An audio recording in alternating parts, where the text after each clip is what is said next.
Assalamualaikum warahmatullahi wabarakatuh.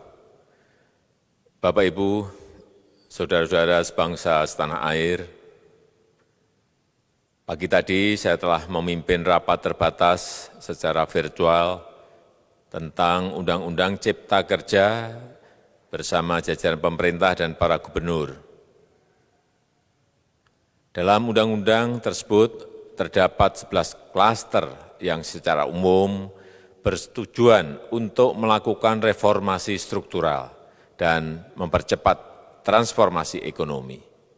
Adapun klaster tersebut adalah urusan penyederhanaan perizinan, urusan persyaratan investasi, urusan ketenagakerjaan, urusan pengadaan lahan, urusan kemudahan berusaha, urusan dukungan riset dan inovasi, urusan administrasi pemerintahan, urusan pengenaan sanksi, urusan kemudahan pemberdayaan dan perlindungan UMKM, urusan investasi dan proyek pemerintah, serta urusan kawasan ekonomi.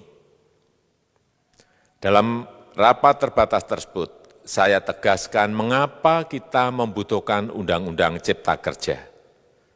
Pertama, setiap tahun ada sekitar 2,9 juta penduduk usia kerja baru, anak muda yang masuk ke pasar kerja, sehingga kebutuhan atas lapangan kerja baru sangat-sangat mendesak.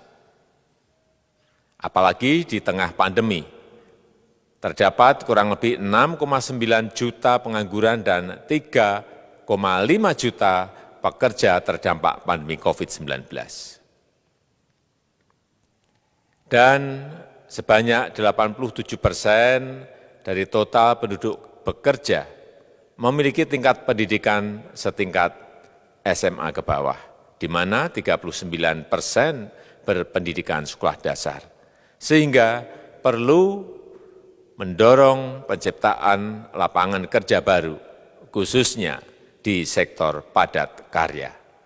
Jadi, Undang-Undang Cipta Kerja bertujuan untuk menyediakan lapangan kerja sebanyak-banyaknya bagi para pencari kerja serta para pengangguran.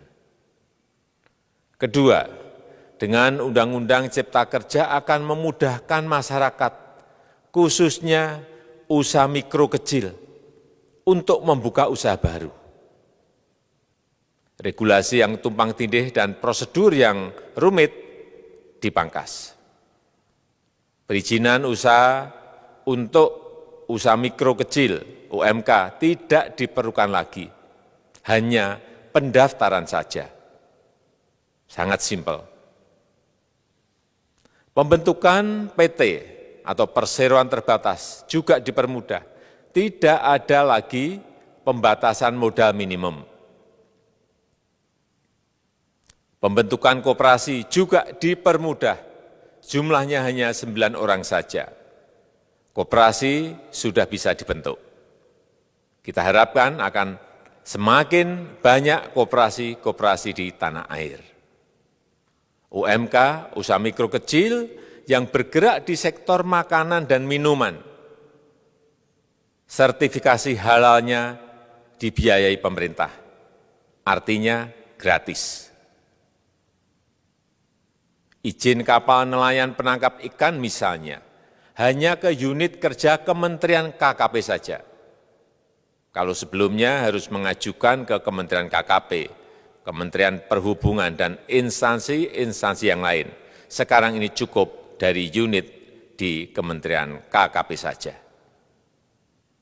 Ketiga, Undang-Undang Cipta Kerja ini akan mendukung upaya pencegahan dan pemberantasan korupsi. Ini jelas karena dengan menyederhanakan, dengan memotong, dengan mengintegrasikan ke dalam sistem perizinan secara elektronik, maka pungutan liar, pungli dapat dihilangkan. Namun, saya melihat adanya unjuk rasa penolakan Undang-Undang Cipta Kerja yang pada dasarnya dilatar belakangi oleh disinformasi mengenai substansi dari undang-undang ini dan hoax di media sosial. Saya ambil contoh, ada informasi yang menyebut tentang penghapusan UMP, upah minimum provinsi, UMK, upah minimum kota kabupaten, UMSP, upah minimum sektoral provinsi. Hal ini tidak benar, karena faktanya upah minimum regional, UMR, tetap ada. Ada juga yang menyebutkan bahwa upah minimum dihitung per jam. Ini juga tidak benar. Tidak ada perubahan dengan sistem yang sekarang. Upah bisa dihitung berdasarkan waktu dan berdasarkan hasil. Kemudian adanya kabar yang menyebutkan bahwa semua cuti sakit, cuti kawinan, cuti khitanan, cuti baptis, cuti kematian, cuti melahirkan, dihapuskan. Dan tidak ada kompensasinya. Saya tegaskan juga ini tidak benar. Hak cuti tetap ada dan dijamin. Kemudian apakah perusahaan bisa mem-PHK kapanpun secara sepihak? Ini juga tidak benar. Yang benar, perusahaan tidak bisa me-PHK secara sepihak. Kemudian juga pertanyaan mengenai benarkah jaminan sosial dan kesejahteraan lainnya hilang. Yang benar, jaminan sosial tetap ada. Yang juga sering diberitakan tidak benar adalah mengenai dihapusnya AMDAL, analisis mengenai dampak lingkungan. Itu juga tidak benar. AMDAL tetap ada. Bagi industri besar harus studi AMDAL yang ketat. Tetapi bagi UMKM lebih ditekankan pada pendampingan dan pengawasan. Ada juga berita mengenai Undang-Undang Cipta Kerja ini mendorong komersialisasi pendidikan. Ini juga tidak benar. Karena yang diatur hanyalah pendidikan formal di kawasan ekonomi khusus, di KEK. Sedangkan perizinan pendidikan tidak diatur di dalam Undang-Undang Cipta Kerja ini. Apalagi perizinan untuk pendidikan di pondok pesantren. Itu tidak diatur sama sekali dalam Undang-Undang Cipta Kerja ini. Dan aturannya yang selama ini ada tetap berlaku. Kemudian diberitakan bahwa keberadaan bank tanah. Bank tanah ini diperlukan untuk menjamin kepentingan umum, kepentingan sosial, kepentingan pembangunan nasional, pemerataan ekonomi, dan konsolidasi lahan serta reforma agraria. Ini sangat penting untuk menjamin akses masyarakat terhadap kepemilikan tanah, kepemilikan lahan. Dan kita selama ini tidak memiliki bank tanah. Saya tegaskan juga bahwa Undang-Undang Cipta Kerja ini tidak melakukan resentralisasi kewenangan dari pemerintah daerah ke pemerintah pusat. Tidak ada. Perizinan berusaha dan pengawasannya tetap dilakukan oleh pemerintah daerah sesuai dengan NSPK, norma, standar, prosedur, dan kriteria yang ditetapkan pemerintah pusat. Ini agar dapat tercipta standar pelayanan yang baik di seluruh daerah. Dan penetapan NSPK ini dapat nanti akan diatur di dalam PP atau peraturan pemerintah. Selain itu, kewenangan perizinan untuk non-perizinan berusaha tetap ada di Pemda, sehingga tidak ada perubahan. Bahkan kita melakukan penyederhanaan, melakukan standarisasi jenis dan prosedur berusaha di daerah. Dan perizinan berusaha di daerah diberikan batas waktu. Ini yang penting di sini. Jadi ada service level of agreement. Permohonan perizinan dianggap disetujui bila batas waktu telah terlewati.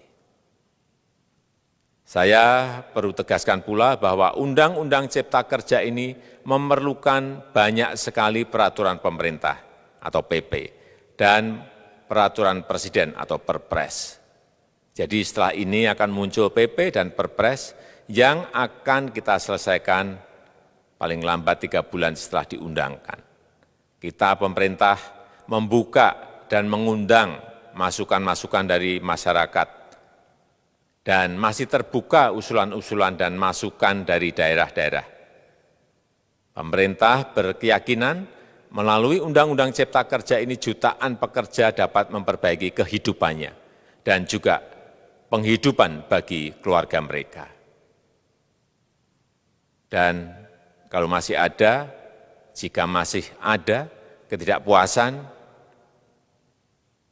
terhadap Undang-Undang Cipta Kerja ini, silahkan mengajukan uji materi atau judicial review melalui MK, Mahkamah Konstitusi. Sistem ketatanegaraan kita memang mengatakan seperti itu. Jadi, kalau masih ada yang tidak puas dan menolak, silahkan diajukan uji materi ke MK. Saya rasa itu yang bisa saya sampaikan pada kesempatan yang baik ini. Terima kasih. Wassalamualaikum warahmatullahi wabarakatuh.